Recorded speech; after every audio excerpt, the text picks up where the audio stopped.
भगवान श्री राम ने किन्नरों को ऐसा कौन सा आशीर्वाद दिया था जिसका असर आज भी देखने को मिलता है। रामायण में ऐसे कई किस्से हैं जो हैरान कर देते हैं, वहीं रामायण में ऐसे भी कई किस्से हैं जो आपको भावुक कर सकते हैं। ऐसा ही एक किस्सा भगवान राम और किन्नरों से जुड़ा हुआ। आज समाज में किन्नरों को बहुत ही नीची नज़र से देखा जाता है। हालांकि पिछले कुछ वक्त में कुछ प्रतिशत लोगों की सोच में बदलाव भी देखने को मिला है। किन्नरों की दुआ और बहुत ही प्रभावशाली माना जाता है। ऐसी मान्यताएं हैं कि किन्नर जो भी आशीर्वाद देते हैं वो पूरा हो जाता है। उनके मुंह से निकली बात बहुत जल्द सच हो जाती है। पौराणिक कथाओं की माने तो किन्नरों ने भगवान राम की भक्ति की थी, जिसके बाद वनवास से लौटकर भगवान श्री राम ने किन्नरों को आशीर्वाद दिया था। उस आशीर्वाद का असर आज भी देखने को मिलता है। आइए आज हम आपको किन्नरों को मिले उस खास आशीर्वाद के बारे में बताएंगे। क्या है रामायण से जुड़ा किस्सा। ये किस्सा उस वक्त का है जब रामायण में भगवान राम, माता सीता और भाई लक्ष्मण के साथ वनवास के लिए जा रहे थे।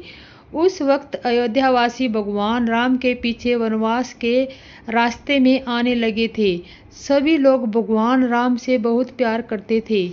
जब श्री राम ने देखा कि लोग उनके पीछे आ रहे हैं तो उन्होंने सभी को वापस लौट जाने को कहा।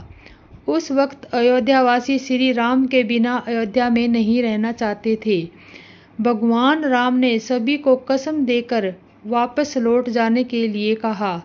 भगवान राम ने सभी नारी और पुरुषों को वापस लौट जाने की कसम दी थी।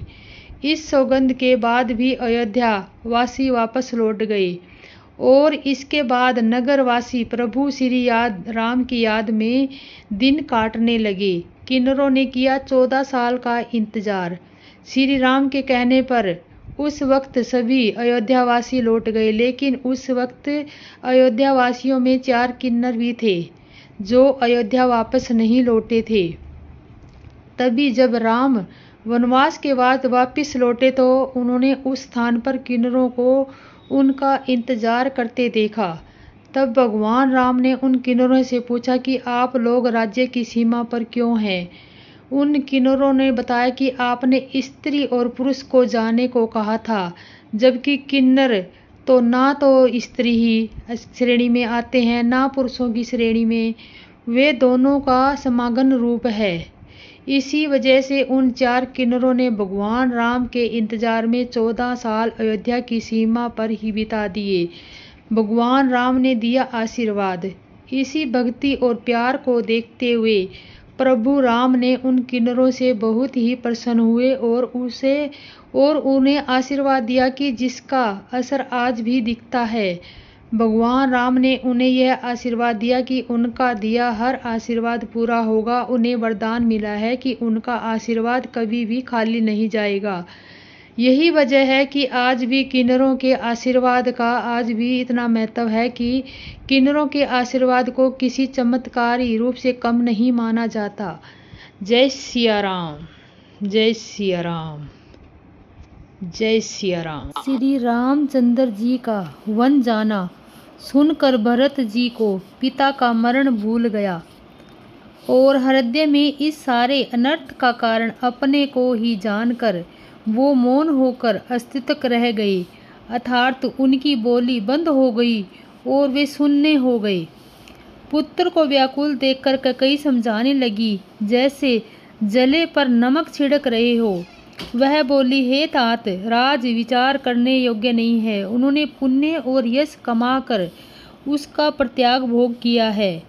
जीवन काल में उन्होंने जन्म लेने से संपूर्ण फल पा लिए हैं और अंत में वे इंद्र लोक को चले गए। ऐसा विचार सोचकर वो समाज सहित नगर का राज्य करो। राजकुमार भरत जी यह सुनकर बहुत ही सहम गए, मानो पके घाव पर अंगार छू गया हो। उन्होंने धीरज कर बड़ी लंबी सांसें लेते हुए कहा, पापनी, तूने सभी प्रकार के कुल को नाश कर दिया है। हाय, यदि तेरी ऐसी ही अनंत बुरी रुचि दृष्ट इच्छा थी तो तूने जन्मते ही मुझे मार क्यों नहीं दिया।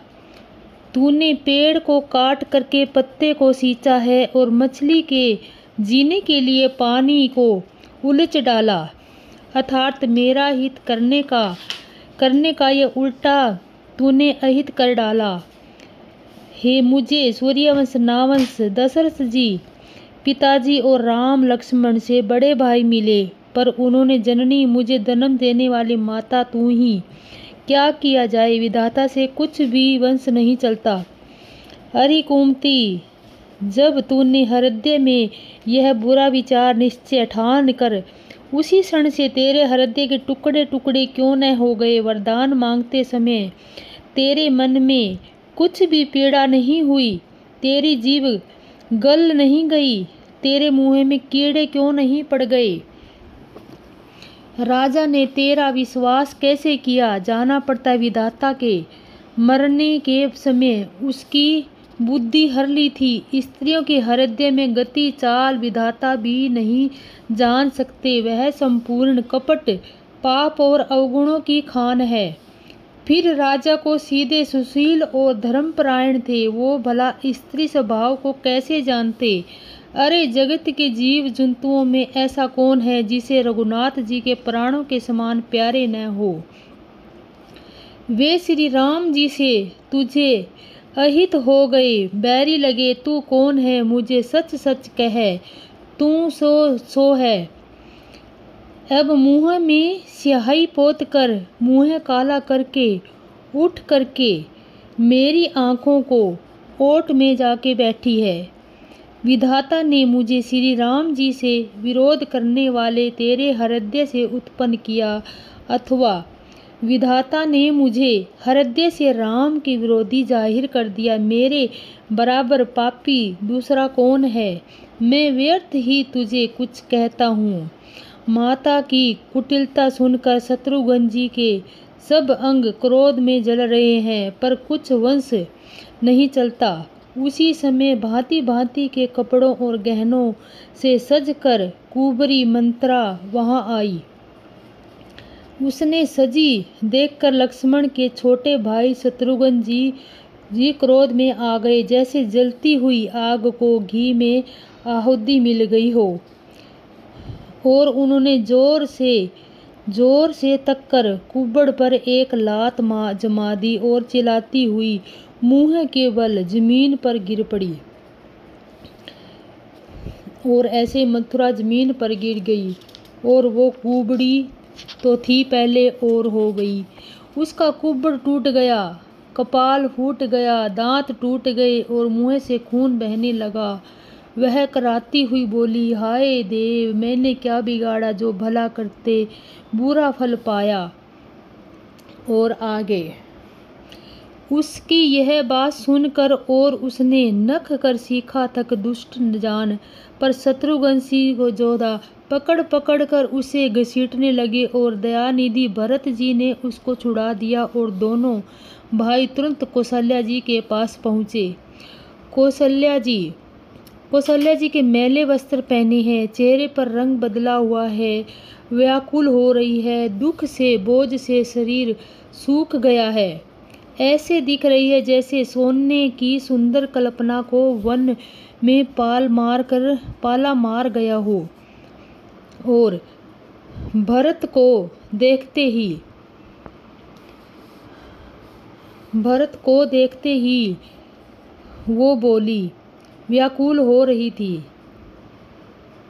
और भरत को देखते ही वो व्याकुल हो रही थी और शरीर ऐसे दिख रही थी जैसे। भरत जी के कोमल वचन सुनकर माता कौशल्या जी फिर संभल कर उठी, और उन्होंने भरत जी को उठाकर छाती से लगा लिया और आंखों में आंसू बहने लगी। सरल स्वभाव वाली माता ने बड़े प्यार से भरत जी को छाती से लगा लिया, और जैसे ही राम जी ही लौट कर आ गए हों, फिर लक्ष्मण जी और छोटे भाई शत्रुघ्न को हृदय से लगाया। शोक और प्यार हृदय में समाता नहीं है। कौशल्या जी का स्वभाव देखकर सब कोई कह रहे हैं, श्री राम को माता का ऐसा स्वभाव क्यों न हो। माता ने भरत जी को गोद में बिठाया और उसे आंसू पोंछकर कोमल वचन से बोली, हे वत्स, हे बैल्या लेती हूँ, तुम अभी भी धीरज धरो, बुरा समय जाने पर शोक त्याग दो। काल को कर्म की गति अमिट जानकर हृदय में हानि और ग्लानि मत करो। हे तात, किसी को दोष मत दो, विधाता मुझ पर सब प्रकार के उल्टा हो गया है। कौशल्या जी का स्वभाव देखकर सब कोई कह रहे हैं कि पिताजी माताजी को ऐसा स्वभाव क्यों न हो। माता ने भरत को गोद में बिठाया और उसे आंसू पोंछकर कोमल वचन से बोली, हे वत्स, हे बल्यालेती, तुम अभी धीरज रखो, तुम्हारा समय जाने पर शोक त्याग।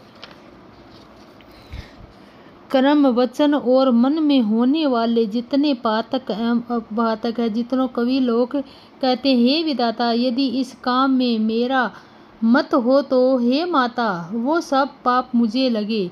लोग हरि श्री और शंकर जी के चरणों में छोड़कर भयानक भूत प्रेतों को बजते हैं। हे माता, यदि इसमें मेरा मत हो तो विधाता मुझे उनकी गति दे। जो लोग वेदों से बसते हैं, धर्म से धुला करते हैं, चुगलखोर हैं, दूसरों के पापों को कह देते हैं, कि जो कपटी, कुलटी, कलकुरिये और बंदरी तथा जो वेदों की निंदा करते हैं, जो लोभी, लपट और लालचियों का आचरण करने वाले हैं, जो पराये धन को पराई स्त्री की ताक में रहते हैं। हे जननी, यदि इस काम में मेरी संपत्ति हो तो उसकी भयानक गति हो पाऊं। जिनका सत्संग में प्रेम नहीं है, जो अभागे परमार्थन के मांग पे सुमुख है, जो मनुष्य शरीर पाकर श्री हरि का भजन नहीं करते, जिनका सत्संग से प्रेम नहीं, जो अभागे परमार्थ के मार्ग से विमुख है, जो मनुष्य शरीर पाकर ऋषि हरि का भजन नहीं करते, जिनको हरि हर भगवान विष्णु और शंकर जी का युवस नहीं सुहाता, जो वेद मार्ग को छोड़कर काम वेद प्रतिकूल मार्ग पर चलते हैं, जो ठग है और वेश बनाकर जगत को छलते हैं। हे माता, यदि मैं इस वेद को जानता हूँ तो शंकर जी भी मुझे उन लोगों की गति दे।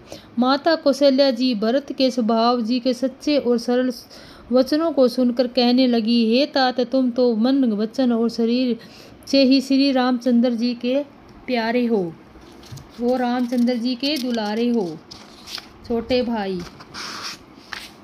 श्री राम तुम्हारे प्राणों से भी बढ़कर प्राण प्रिय है और तुम तो श्री रघुनाथ जी को प्राणों से भी अधिक प्यारे हो। चंद्रमा चाहे विष चुराने लगे और पाला आग बरसाने लगे, जलचर जीव जल को बिरखत न हो जाए और ज्ञान हो तो जाने पर भी चाहे मोह न मिटे, पर तुम तो श्री रामचंद्र जी के प्रतिकूल कभी नहीं हो सकते। इससे तुम्हारी संपत्ति है।